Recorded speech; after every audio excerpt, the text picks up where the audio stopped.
Right, Eswatini Lamahle, thank you once again for looking at us. We're doing our small finance in focus here from the Ministry of Finance, as we do just to unpack what goes on, why we do it, what the reasons are.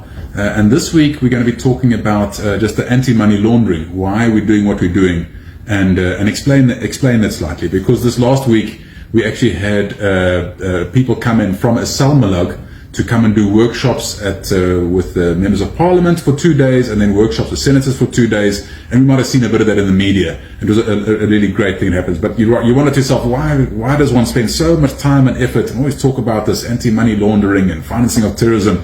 So just to give an idea what that is, why we do that, and that more people get to understand what it is.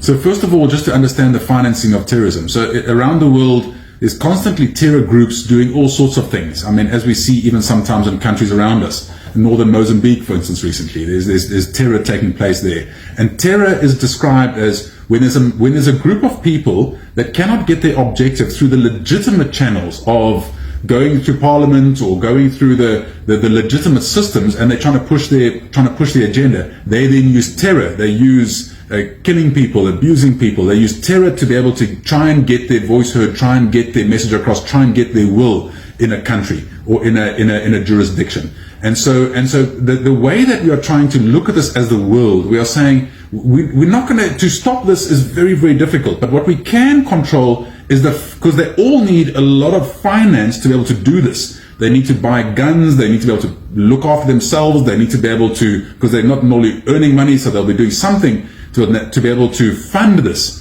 And the funds normally come from two different ways. The funds normally come from either there's a bigger group that is somehow funding an agenda, and the funds flow from a bigger group or another country or something like this to terrorism, or the terrorists themselves have illegal activities that they're doing. They're either dealing with drugs, or they mining something, or doing something like that, which they then are using those funds to fund terror. So what we are saying as a world organization run by an entity called FATF, they are looking to say if we can stop the funding flows of these terror groups, we can stop terrorism as well as stop the money laundering and proliferation elements. So what we try and do as the countries all together, we try and say, let us try and stop the money flows of these things so that we can stop terror and be able to make sure all our people and our nationals can live in peace. Even here in Eswatini, we had our own troubles a few years ago, and there were terror elements in those groups, and the money was coming from somewhere. So we have had a bit of first-hand experience of even understanding what this can cause, and the disruption and the pain that it can cause in a nation. So what we then have is this international group called FATF is the ones that actually look at every country, and if the country doesn't do the right thing to try and stop the financing of terror, they then can grey list you first of all as like a warning, and then if you don't do what needs to be done to be able to put things in place to stop it, you can get blacklisted. And blacklisting then means it's got all sorts of consequences, but the main thing is you get cut off from the banking systems, meaning as a country it is really kind of game over from a financial perspective, and one can't operate as a country financially because one is blacklisted. So, but rather than FATF look at the whole world, we then form regional bodies. So now we call ourselves 𝐅𝐈𝐍𝐀𝐍𝐿G, Eastern and Southern Africa Anti-Money Laundering Group. So we formed a group at the moment, I think it's 16 countries. I chaired it actually a few years ago when I became a minister. And these countries, rather than look at each other, we've got working groups within this. We put a bit of money towards it. As ministers, we get together and we do audits amongst ourselves. FATF then oversees these audits and to make sure that we do ourselves, and we then check up on ourselves, and we then rate ourselves, and we see who's getting things right, who's not, and if you don't get things right, ultimately 𝐅𝐈𝐍𝐀𝐍𝐿G will recommend a grey listing for you as a country, which you all need to try and stay away from and try and avoid as a country, which we try hard to do as Eswatini. And so, but 𝐅𝐈𝐍𝐀𝐍𝐿G is also there to help us. So like this week now, there was two legal people from 𝐅𝐈𝐍𝐀𝐍𝐿G themselves in Eswatini helping us to do the training, making sure that our members of parliament have a deep understanding of what is needed, because we're constantly having to bring legislation and bring legislative changes to our laws to make sure that we can catch illegal activity of this. So sometimes you find that people are caught with money at coming into the country, or people are illegally entering and money is caught there. It is this which we are trying to stop and to make sure that we are safe. And so first of all, one of the main things is to get our legal framework in place, to make sure the legal framework is there to stop any of this money laundering and financing of things that shouldn't happen.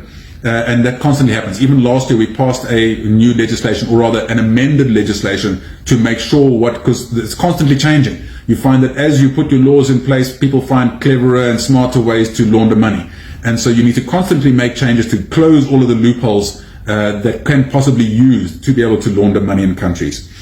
At the same time, Eswatini got a national task force. A national task force is made up of a lot of people in high positions in Eswatini, and the task force their job is to make sure that these laws are looked at, that cases are brought out, that we actually have the legislation in place to try and get it right and to make sure that this is managed properly. So as a country, we actually have been rated recently.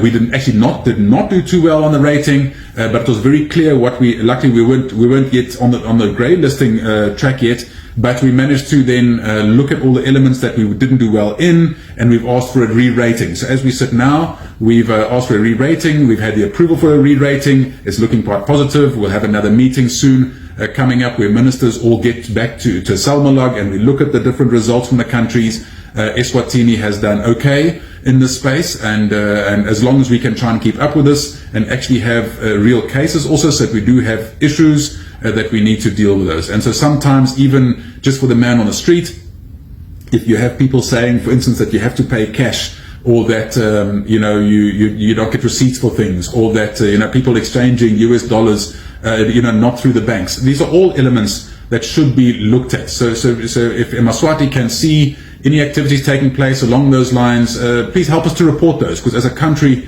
we really are trying to make sure that we don't have any illegal activity taking place in our financial sector. And if we can make sure that doesn't happen from everyone supporting us, we can really make sure we never get into trouble internationally as a country for any kind of anti-money laundering aspects. So thank you very much, Mswati, and we request you to continue.